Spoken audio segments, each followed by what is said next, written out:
What up, Frugal Babes and Frugal Bobs? It is I, your girl, Krazykerins. Welcome back to my channel. Listen, y'all, it is the end of the month. Can you believe it?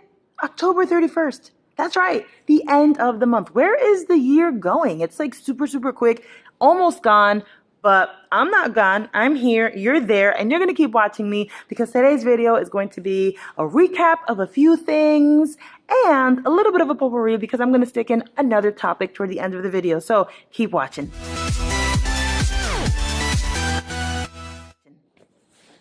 All right, my friends, so let me just give you a recap. I started my Frugal Mom series back in the middle of September. I think it was September 19th to be exact. I think, whatever.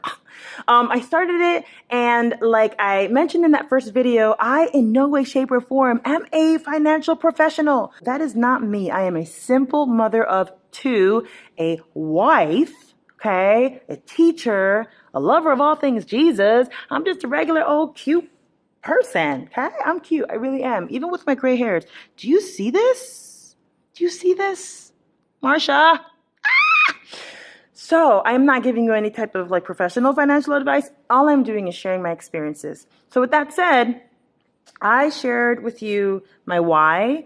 I shared with you a company that helped me control my debt and be almost close to getting out of debt. That was MMI. Oh gosh, I shared my expensive addiction, which I fell off the wagon a little bit. I'm going to tell you about it. I'm going to be transparent, so I'll share that with you. And, you know, a few other things, the going shopping in a thrift store, whatever, couponing, I've shared all those things. And I'll be sure to suggest those videos above if you haven't seen them. But I just wanted to give you a recap of where I'm at. So it is the end of October, and I have been doing okay with my finances. September was great. Like, I was on it, y'all, on it. And then October came in and I was feeling really excited and things were going well.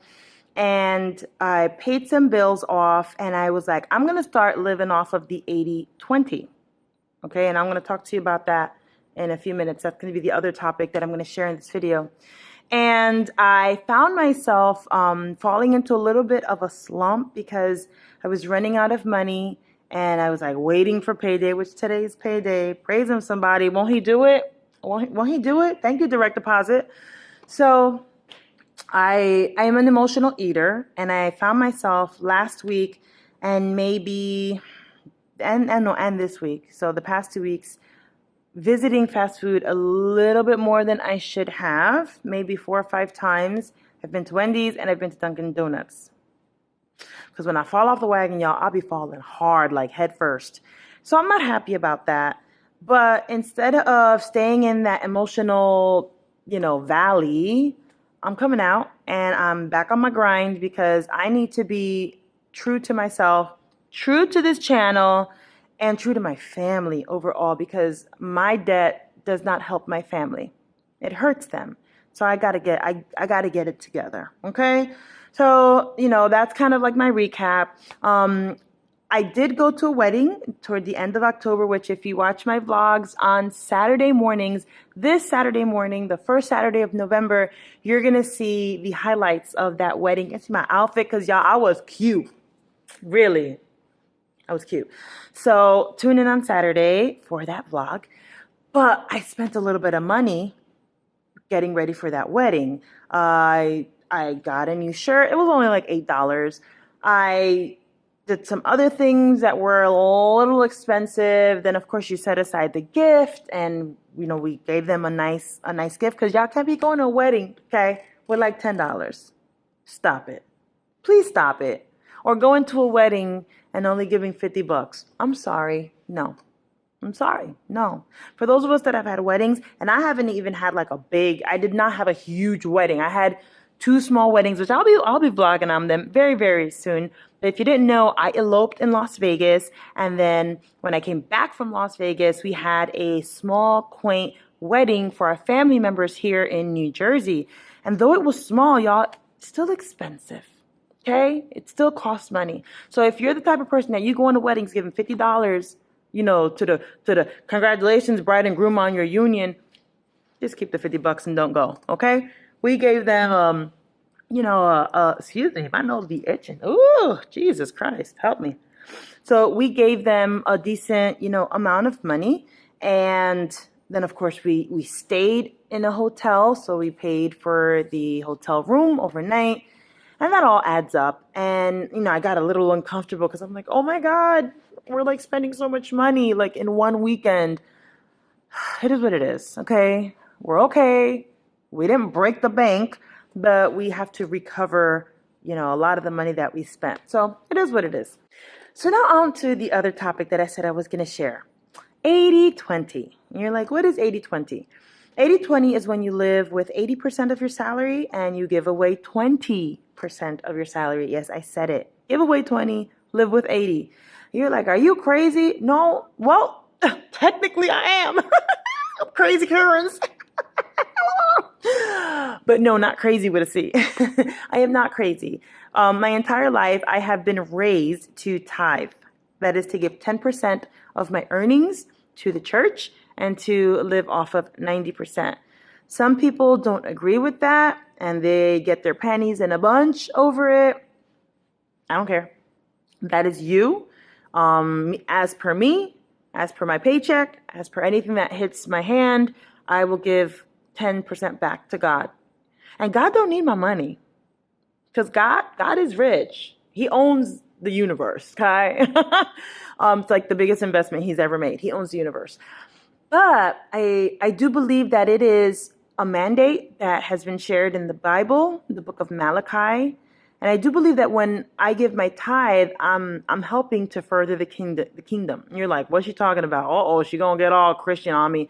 No, I'm not getting all Christian on you. But I will say that, it is not free to run a church. You got to pay for electricity. You got to pay for the building that you're renting or leasing or whatever mortgage you got. If your church runs different organizations like a missions or like a kids ministry or a music ministry, like all of those things need money.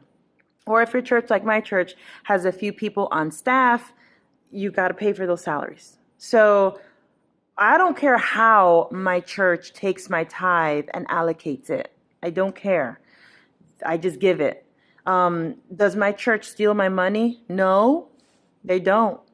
Have there been churches that people have stated, oh yeah, they ran with my money and they stole it? Quite possibly, yes. And that's a shame. But I firmly believe that if that is the case, God will have the last word and he will have vengeance on those situations.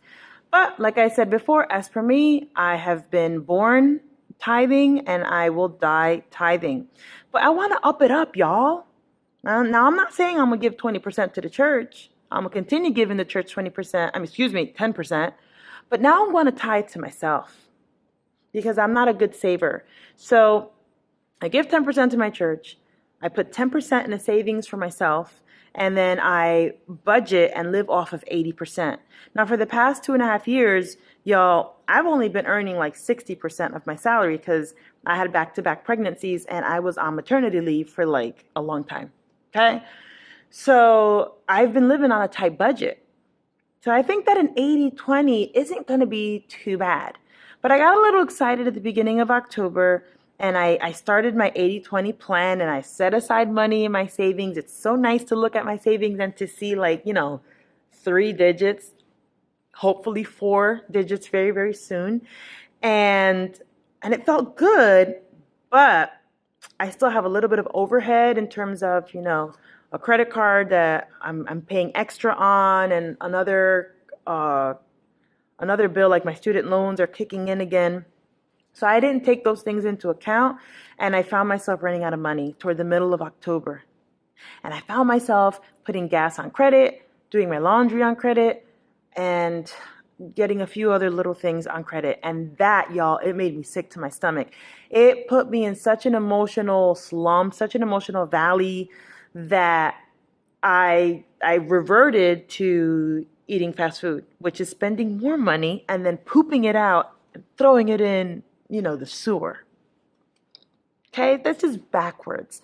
So I'm happy that today's the 31st because to me, the end of a month is exciting because it gives me the sense of renewal for the next month. So my mind is right. I feel that my heart is back on track with my mind and my pocket.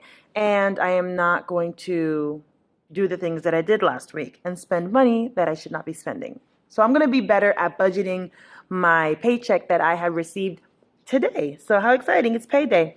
So, I mean, that's pretty much it for this vlog. I didn't want to talk too much. I just kind of wanted to give you a recap and kind of bring you in if you haven't been on my channel and this is the first video that you're watching, so you kind of get a feel for me. But just wish me luck, y'all, because I really want to get out of debt. And I think that really, really, really soon, maybe like the next 2 months, my husband and I are coming into a healthy bundle of money, and we're just going to throw it to that last huge credit card that we have. And when we do, y'all, when we do, we going to party. Yes, we are. We're not going to spend money on the party, okay? But we're going to party in my house and on this vlog, all right? So, my friends, I love you, and I thank you so much for tuning in. You know what I'm going to ask you to do? I'm going to ask you to give this sucker a thumbs up. I'm going to ask you to subscribe if you haven't subscribed yet. I'm going to ask you to share this information with your friends, but more so, I'm going to ask you to comment. I want to hear your thoughts. What do you think about that whole tithing thing? What do you think about the whole 80-20 thing? What do you think about me being an emotional eater and spending money on fast food when I'm trying to save and pay bills? What do you think? So please comment below. As always, y'all, I love you. Peace out.